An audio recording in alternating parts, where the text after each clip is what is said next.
إن الحمد لله نحمده ونستعينه ونستغفره ونعوذ بالله من شرور أنفسنا وسيئات أعمالنا من يهده الله فلا مضل له ومن يضلل فلا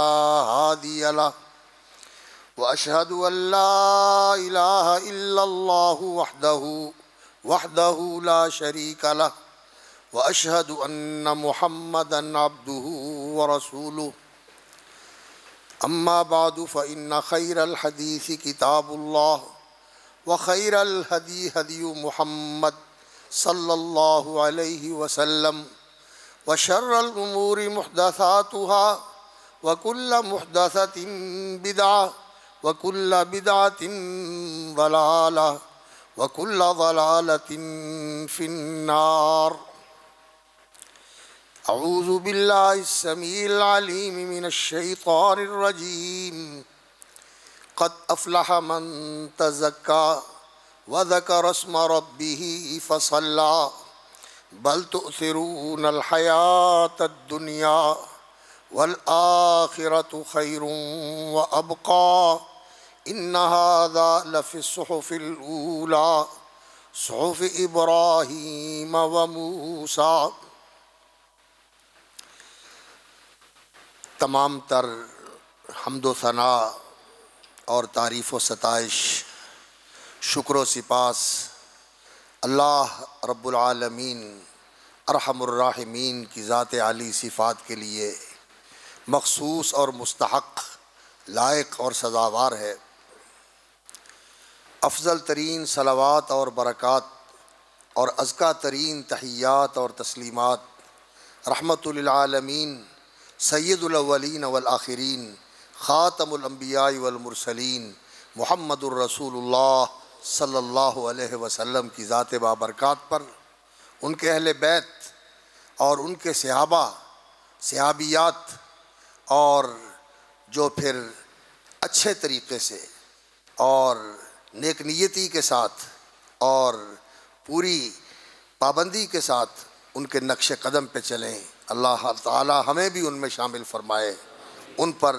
اللہ تعالیٰ کی طرف سے یہ رحمتیں، یہ برکتیں، یہ تحیات اور تسلیمات ہمیشہ نازل ہوتے رہیں اور ان تک پہنچتے رہیں۔ بہت ہی لائق تکریم اور قابل احترام برادران و خواہران اسلام، حضرات و خواتین، سامعین و حاضرین اور ناظرین کرام، یہ جو آیات میں نے آپ کے سامنے تلاوت کی ہیں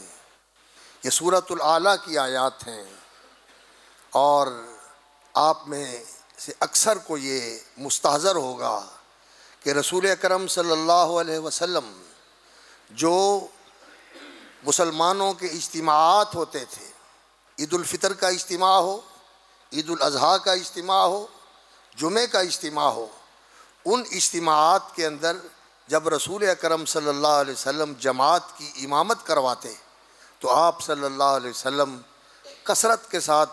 یہ دونوں صورتیں تلاوت فرمایا کرتے تھے، سورۃ الاعلیٰ اور سورۃ الغاشیہ۔ اور اسی طرح رسول اکرم صلی اللہ علیہ وسلم کا یہ معمول تھا کہ آپ صلی اللہ علیہ وسلم جمعہ والے دن جمعہ کی نماز میں سورۃ الجمعہ جو 28ویں پارے میں ہے، اور اسی طرح سورۃ المنافقون جو اس کے بعد والی صورت ہے، یہ دونوں صورتیں تلاوت فرمایا کرتے تھے۔ قرآن مجید یہ نماز میں پڑھنے کے لیے بھی ہے، اور یہ انسان کی یاد دہانی، انسان کی نصیحت و موعظت اور انسان کی اصلاح و تربیت کے لیے اللہ رب العزت کا پیغام اور اللہ رب العزت کی طرف سے ابلاغ بھی ہے۔ اللہ تعالیٰ نے اس کے ذریعے انسان تک اپنا پیغام پہنچایا ہے اور انسان کو یاد دلایا ہے کہ یہ چیز تمہیں ہر وقت پیش نگاہ رکھنی چاہیے۔ عرب تو رسول اکرم صلی اللہ علیہ وسلم کے ہم زبان تھے، اور وہ قرآن کی زبان کے رمز شناس اور اس کی لطافتوں سے پوری طرح آگاہ تھے۔ وہ تو جان جاتے تھے جب قرآن سنتے تھے، لیکن ہم لوگ عجم ہیں، ہماری اکثریت قرآن مجید کے معانی و مطالب سے ناآشنا ہوتی ہے، اور جو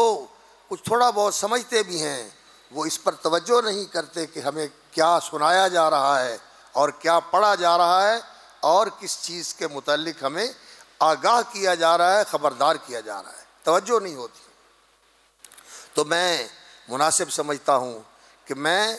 آپ کے سامنے یہ بات رکھوں کہ رسول اکرم صلی اللہ علیہ وسلم ان کا انتخاب کیوں کرتے تھے، آخر اس کی وجہ کیا تھی؟ اللہ اکبر۔ میں یہ سمجھتا ہوں اور بھی بہت سارے مقاصد ہیں، اور بھی بہت سارے مقاصد ہیں اور ہوں گے جو اہل علم جانتے ہیں، لیکن میں ایک ادنا سا طالب علم ہوں۔ میں اللہ رب العزت کے دیے ہوئے فہم اور اس کی عطا کی ہوئی سمجھ کے روشنی میں جو میں سمجھا ہوں، میں یہ کہتا ہوں کہ اس کے اندر اصل میں یاد دہانی ہے مسلمانوں کو، جو اکٹھے ہوتے ہیں اور ان کو اجتماعی طور پر ایڈریس کیا جاتا ہے، خطاب کیا جاتا ہے، اور ان کے سامنے زندگی کا مقصد متعین کیا جاتا ہے، اور اسلام کی تعلیمات کی روح ان کے سامنے اجاگر کی جاتی ہے، تاکہ لوگ یہ پیغام لے کے جائیں اور لوگ اسے یاد رکھیں اور اسے ہمیشہ اپنے سامنے پیش نگاہ رکھیں، اس کو نصب العین بنائیں، کسی وقت بھی یہ ان کی نظروں سے اور ان کے ذہنوں سے اوجھل اور غائب نہ ہو۔ وہ پیغام کیا ہے؟ سورۃ الجمعہ کے اندر اللہ رب العزت نے یہ بیان فرمایا، 28ویں پارے کی سورت جو نبی صلی اللہ علیہ وسلم پہلی رکعت میں پڑھا کرتے تھے، یسبح للہ ما فی السماوات وما فی الارض الملک القدوس العزیز الحکیم هو الذی بعث فی الامیین رسولا منہم یتلو علیہم آیاتہ ویزکیہم ویعلمہم الکتاب والحکمہ وإن كانوا من قبل لفی ضلال مبین۔ ساری کائنات اللہ کی تسبیح بیان کر رہی ہے۔ یسبح للہ ما فی السماوات وما فی الارض الملک القدوس العزیز الحکیم، وہ بادشاہ ہے، وہ قدوس پاک ہے، زبردست ہے، حکمت والا ہے، ساری کائنات اس کی گواہی دے رہی ہے، اور اسی کی انہی صفات کا یہ تقاضا ہے کہ اس نے عرب کے ناخواندہ لوگوں میں اپنا نبی بھیجا صلی اللہ علیہ وسلم۔ بعث فی الامیین رسولا منہم، کس کام کے لیے بھیجا؟ کیا ذمہ داری لے کے آئے؟ کیا مشن لے کے آئے؟ یتلو علیہم آیاتہ، اللہ کی آیتیں انہیں پڑھ کے سناتے ہیں، ویزکیہم، اور ان کا تزکیہ فرماتے ہیں، ویعلمہم الکتاب والحکمہ، اور کتاب و حکمت، قرآن و سنت جو اللہ رب العزت نے اتارا ہے،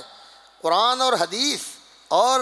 قرآن و سنت اور کتاب و حکمت، یہ اللہ کی نازل کردہ دونوں تعلیم و ہدایت کے منبع ہے۔ تو اللہ رب العزت کی یہ اتاری ہوئی کتاب اور اس کی اتاری ہوئی حکمت، یہ اس کی تعلیم دیتے ہیں نبی صلی اللہ علیہ وسلم۔ وَإِن كَانُوا مِن قَبْلُ لَفِي ضَلَالٍ مُبِينٍ، اور لوگ اس سے پہلے کھلی گمراہی میں، بالکل بے خبری میں تھے، نادانی جہالت میں تھے، انہیں کچھ خبر نہیں تھی کہ انسانیت کا راستہ کیا ہے، اللہ کی رضا کا راستہ کیا ہے، اور انسان کی فلاح کا راستہ کیا ہے، اور انسان کی کامیابی کا راستہ کیا ہے۔ لوگ ٹامک ٹوئیاں مار رہے تھے، بھٹک رہے تھے، رسول اکرم صلی اللہ علیہ وسلم نے آ کے انسانیت کو فلاح کا راستہ بتایا۔ کون سی فلاح؟ دنیا کی بھی فلاح اور آخرت کی بھی فلاح۔